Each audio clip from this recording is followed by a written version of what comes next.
Good morning, true crime friends. How y'all doing?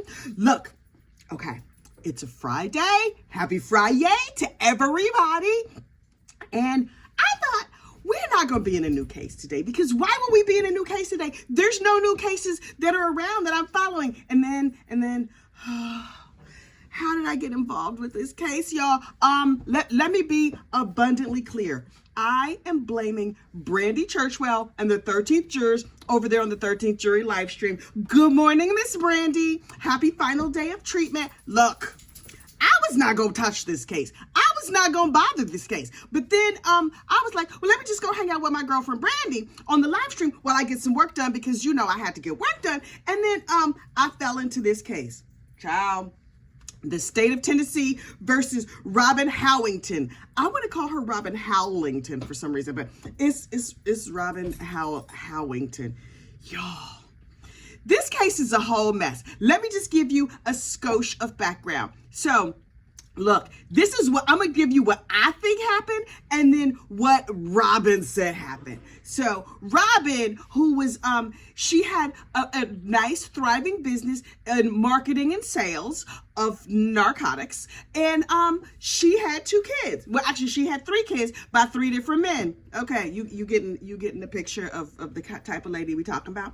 Okay, so, this is a white lady, and that is Jermaine in just a minute. And she has at least 2, possibly 3 biracial children. Her baby daddies, all of them, the team of baby daddies she got over there are black men. So the fact that she has 3 kids by 3 black men as a white woman makes me think that, okay, she's not racist. You would think, but okay, clearly no guarantees. So she takes her kids to the good park, like not the broke down park near her house. She takes her kids to Chuck E. Cheese and then to the good park, 20 minutes away. And then she comes home, the kids are asleep. She puts the kids in bed and she goes outside to smoke a cigarette. And then she goes to come back in the house and she sees a splash of light and like, oh, what was that? And her baby, 2 years old, has shot her 5-year-old Destiny, who's laying on the couch. And so she's like running around trying to find her phone and she calls 911. Oh my God, my baby is shot. And so then she's just like, I gotta get rid of the gun because, you know, she obviously left the gun laying around where her child could find it. So she calls 911 and then she goes outside and throws the gun in the bushes because this is a woman who spends all of her time making bad decisions. Yeah, the sales is a bad decision. The marketing is a bad decision. Oh, the use. Oh yeah, she a narcotics enthusiast as well. Is weed a narcotic? But I get the feeling she's on a lot of other drugs too. But anyway, so the cops, she's like, oh my goodness, you know, like fight, flight, freeze. I think she froze. And then, the cop comes and they were like, where's the child? She's like, over there. Ma'am, I'm gonna need you to show a little bit more, you know, gumption and get up and go. But okay, maybe she's in freeze of the fight, flight, freeze. Okay, cool. The cop is hysterical. He takes the baby out. They take the baby to the hospital. The whole way to the hospital, she's in CYA mode on the phone. Can you get the gun out the bushes? Can you get the gun out the bushes? I'm gonna give you some free drugs for your grandma if you get the gun out the bushes. And then she goes to the hospital. The child is pronounced dead. Terrible. And she's still just like, hey, can you get the gun out the bushes? Listen, I have a whole pocket full of pills that I'm going to give to you if you get that gun out them bushes. But nobody gets the gun out the bushes. And then she's like, right. I've just sent all these text messages and made all these calls, mostly text messages, on my phone. So let me go in the bathroom and try and get rid of this phone because they're going to have questions for me. So she goes in the bathroom and runs a whole bunch of water on her phone and bends it back and forth and breaks it. And then says to a random stranger, hey, random stranger, listen, can you take this? And random stranger was like, heifer what? I don't know you. You might have any kind of dread disease. And now some crazy woman is in the bathroom trying to give me her cell phone. I bet you she's not. Can you imagine? You're like, I just had to pee. I'm trying to wash my hands. And this lady is trying to give me some sort of obviously contraband. And she's like, hey, I'm a drug dealer and the cops are going to find things on my phone. So can you just take this and throw it away for me? Ma'am, no, that's going to be a no for me. No, nope, not at all. So the lady in the hospital tells her husband, you're not going to believe what just happened to me in the bathroom. We need to go to better quality hospitals because this heifer was trying to give me her phone. And so the husband was like, excuse me, Officer Friendly, can you, this woman, can go talk to that heifer. So they take the phone and they find all the messages, even though the phone is wet. Okay, fine. And so then Robin gets arrested and she's like, I'm scared. And she proceeded to tell a whole string of lies, all different stories, including she threw in an all-purpose black man. She's like, a random black man came into my house and shot my child. By random black man, you mean your son? Okay. She was like, yep. It was the handy dandy, all-purpose criminal random black man. Robin, girl, you gave birth to 2 black men. What are you doing, ma'am? What are you doing? Then she's like, nah. It wasn't a random all-purpose black man who drives a Chrysler 300. Racist. Why the black man got to be in a Chrysler 300? How come he could just be in like a regular Toyota, something like that? A Honda. He was in a blue Accord. How about that? Man, you got to be more creative with your lies. Anyway, so, she was just like, no, it was the baby's daddy who did it. It was Slender Man who did it. Oh, she had every excuse in the world. Oh, just any random person. She was just like, it was George Glass. She just making up names. Okay, Kaiser Sose, ma'am, you are not. You're not that creative. You're not that smart. You looking a hot ass mess. Anyway, so finally they were like, okay, we gonna give you these nice bracelets and take you down to the prison. She's like, oh, I have PTSD and shingles and assorted other dread diseases. And they were like, okay, so we're gonna touch you with just our fingertips and possibly some gloves on it. We're gonna take your behind down to the jail because we don't know what you did, but it's clear you did something and maybe you unalived this child. Okay, cool. So then she's like, what I'm going to need is an attorney. This is clearly not a private attorney. I don't know, I'm just making it up. But I think she got this attorney that's like, what do you call it? A public defender. And the public defender that showed up was Doc Brown. You remember Doc Brown from Back to the Future with the wild hair? And he's like, McFly, like that dude? Marty, you know what we're going to do? That is her attorney, right? So he wore Jesus sandals and socks.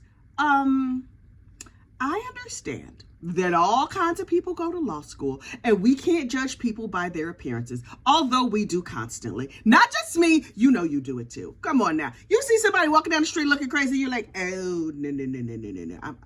I'm just going to crawl. I'm just going to go to the other side of the street because that is a survival instinct. You see somebody looking crazy, you see Doc Brown coming towards you, you're like, oh, please do not defend me in a court of law. And Doc Brown did not disappoint. He got up in court and just acted crazy and stomped around and wore his shoes and sandals with a suit.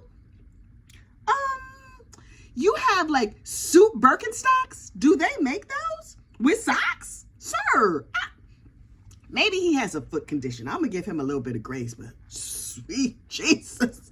Anyway, so the attorney stomps around and makes a lot of noise and does whatever. And I'm like, okay, so the state is trying to have Robin's text messages admitted. And it's clear from Robin's text messages that yes, she had a gun and she just left it laying all around. But she was not worried about the gun laying all around. Her baby daddy, one of the cast of thousands that was her baby, she had like 3 kids by 12 men.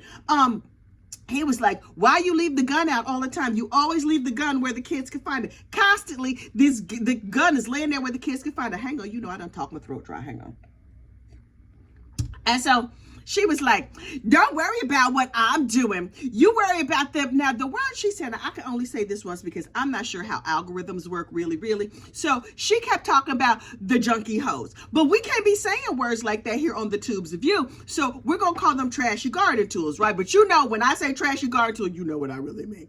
So she sent a bunch of messages like, why don't you and your trashy garden tools go do whatever? And you and your trashy garden tools and you and your trashy garden tools. I was like, ma'am, why don't you worry about that gun that's on your nightstand that's fully cocked and loaded full of bullets and stuff like that? She's like, I had a gun because I had PTSD. Ma'am, if bad decisions was a person, it would be you. Just bad decision after bad decision after bad decision. Now listen, she got up there and she took the stand. Oh, she wept, she wailed, she cried in all the right places. But then when she got mad, she would turn on a dime. And I was like, Heifer, listen. I know that maybe you're not used to a whole lot of accountability, but we can see you. And even though you're delusional enough to think that we're going to believe this crazy behind lie you telling us, that's not how that's going to go. And so she's like, and she told a story that made no kind of sense. And she explained why she lied. She's like, because lying is what I do. It's just how I communicate. I have PTSD because I've had a lot of unfortunate events in my life. Ma'am, I'm sure you have. That's pretty clear. That's pretty clear. You had a whole lot. This lady is walking trauma. Now, one child is dead. One child is fully grown. I'm surprised he survived childhood. And then the third child, Gavin, the baby, the 2-year-old with the gun or whatever, she lost custody of him. Good. That's probably the best thing that ever happened to Gavin. Let me tell you something. Gavin is probably the only one of her children who will grow up to be like normal and full grown and have a healthy, happy life. Ooh, I hope so. Because she ain't raised him. That's the only fighting chance that child got, is her not raising him, because her brain is real ticklish. So that trial, have they had closing arguments? Oh no, I think closing arguments are today, and then they go on to verdict watch. Let me tell you something. Let me tell you what's not gonna happen. A not guilty. Oh, Robin going to jail. Oh, she going to jail. She go Tennessee State Prison, whatever. Now, the real question for me is, how long does she go to jail? She's charged with first-degree murder. Me personally, I don't think she committed first-degree murder. Second-degree murder, neglect that caused the unaliving of a child. Oh, yeah, that's what she's guilty of, in my opinion. Not that anybody asked me, but you're here to hear what I got to say, and this is what I got to say. She's guilty of neglect of a child, neglect to the point that she unfortunately unalived the child. Now, listen, was she trying her best? Probably, but was she a whole mess? Yup. Them kids kind of didn't have a fighting chance living with her. Just like, I don't know. These court cases just seem to be a parade of parents who just cannot get it together, will not get it together, don't have the ability to get it together, and in some cases seem not to know that their whole situation is a mess. Robin, her entire situation was a mess. The assorted baby daddies, the firearms left laying around, like the fact that she took her kids to the good park. Honestly, to me, I'm like, okay, she was trying her best with her limited resources, but ma'am, please enjoy prison. Oh, please enjoy prison. And listen, it might be the best experience of her life, because clearly up till now, things were not going that good. They just were not. She could go. I believe she's going to be convicted. I believe she's going to do a nice long chunk of time. I sincerely hope she gets some therapy and some medication and some hope and healing and help and all of that kind of stuff, because she needs it. Prison might be the freest she ever been in her life. Yes, she's afraid to go, but go she will. And she will have, did you notice yesterday? She was in like a dark green top or whatever. And I was like, I wonder what color they wear at the prison where she's going to. Because that color didn't look bad on her. Yes, it washed her out a little bit, but it wasn't a bad color for her. And I was like, oh, if they have her in that color green in prison, then I think she'll look cute. She'll do fun. It's going to wash her out, but she'll be able to go out in the yard and get a little sun. And maybe it'll like perk her up a little bit, because those oranges they be wearing, I don't prefer that. Now listen, nobody is here for prison fashion, but I'm just saying, if you're gonna do like prison fashion, then you at least want a color that looks good on you. I can see Robin going to prison and getting her whole life together. Maybe she uses her sales and marketing skills for something else. Maybe when she comes out, she could sell something that's not drugs. I don't know what she would sell, but I'm like, girl, you going down. Does she know? Do you think she knows? I feel like she thinks, maybe I could get off and I'm going to get custody of my child back. Ma'am, no, that's never happening. That's not going to happen in this case. But look, and also her mugshot, she didn't look, her hair was straightened. Her face was like thin, and she still got them squinty eyes. Where you get them squinty eyes from, girl? I mean, you can't help your eyes. It is what it is. But I was just like, her mugshot was okay. You know who had a really, really cute mugshot? I was stunned at how cute her mugshot was. Hannah Gutierrez. Have y'all seen the mugshot? I'm going to insert the mugshot right here because I have it. Look, and I know how to edit these things. Look, it's right there. Y'all? Look at her hair. The ringlets were still intact. She had a nice bang. And I'm like, oh. Now, look, you know I looked her up. And it says she was remanded with no bond. But maybe she'll be able to like get a bond or whatever while she's waiting for her sentencing. Because I get the feeling Hannah Gutierrez is definitely going to do time, but probably not that much time. And so by the time it's time for her to get out, she's just going to be like, okay, time served, whatever. She seemed awfully calm. I feel like she was maybe prepared for prison because, child, if it was me, I would be in the ugly cry, super ugly cry. Let me tell you something. My mugshot would be streaks of mascara down my face, bright red, eyes swollen shut. My eyes would look like Robin Howington. They would be like, Heifer, stop crying for the mugshot. Heifer, you got to stop crying for the mugshot. And I would be like, I will not stop crying for my mugshot because I am in jail. You know, it's probably low thread count sheets back there. This is not my good color. You're going to have me on a mattress that's not memory foam. It just is too much. I could not do it. It is too much. And I was like, okay, how is Hannah's mama? Because Hannah's mama was not taking this well. Mrs. Hannah's mama, how you doing, girl? You okay? Your baby's been in jail for over a day now, and I'm sure you've talked to her on the phone.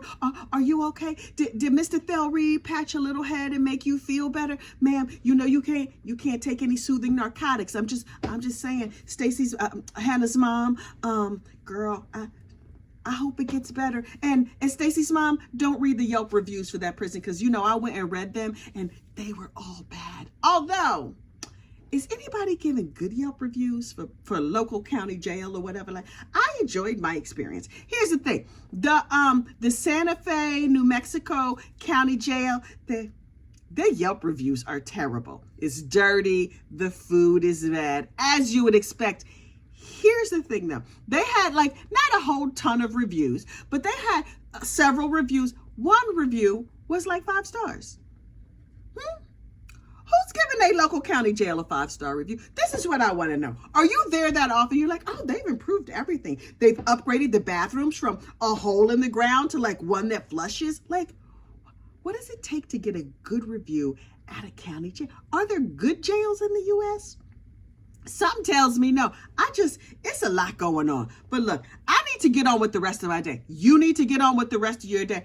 But I have several announcements. Number one, this Sunday night, we're doing a Sunday Night Live. Yes, me, you, all of our gossip friends, we're going to get together and do a Sunday Night Live. Oh, we need to talk Hannah Gutierrez. We need to talk Robin Howington. We need to talk, anything else that comes up. What cases are we doing next? Because this Howington mess is wrapping up rather quickly. So we need to figure out, what are we talking about? What are we focusing on next? What will our next case be? Come on over on Sunday night, 6 p.m. Eastern. I don't know what time that is in the rest of the country. Somebody told me it's midnight in England. Hello, England. Cheerio, chap. You know, during the pandemic, I decided to learn a second language, right? This is child apropos or nothing. I'm off topic, as usual.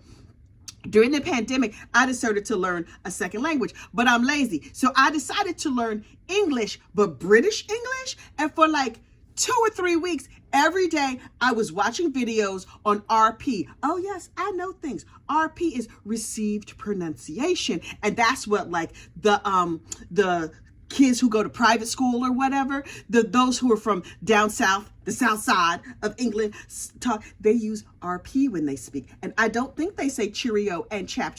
Although now they do say cheers, and I forgot all the language that I learned. Though I do still speak English, so that works out real good. Anyway, the live will be midnight in England. I'm sorry, people in England, because if you like me, you just gonna have to watch the replay. Shout out to the replay crew. We love you. Please drop a brown heart if you in the replay crew. Hey, how you doing? And bingo. We had some bingo winners. If you look in the description of this video, you will find links to bingo cards. And I keep getting the question of, how do you play bingo? Y'all know how to play bingo? Okay, so look, let me explain to you how to play bingo. You open up a bingo card and then you just watch videos. All the videos you want, as many videos as you want. And then every time you hear me say one of the phrases that are on the bingo card, you just touch it and then an X will get on it. And then when you get 5 in a row, bingo, you win. It's it. That's easy. And me, for fun, I watch all these videos on 2X. Are you not watching them on 2X? I don't understand how people watch anything at regular speed. There's almost nothing that I watch on YouTube on regular speed. Everything is on 2X. Sometimes, if somebody's from the East Coast, I'll slow it down to like 1.5. But child, everything else just moves too slow. But we had some recent bingo winners. That is Get in the Car and Dawn Horton. Congratulations, bingo winners. If you sent me your address, I have sent you a prize. One of y'all did not send me an address. So you don't want your prize? Okay, girl, I'm going to keep your prize because you know what? We have prizes for bingo while supplies last. Look, I need to get to the gym. All this cute does not happen automatically, child. I have to work at it. So I'm going to go to the gym. Make sure you like this video, subscribe to the channel, and I will see you on Sunday. Bye.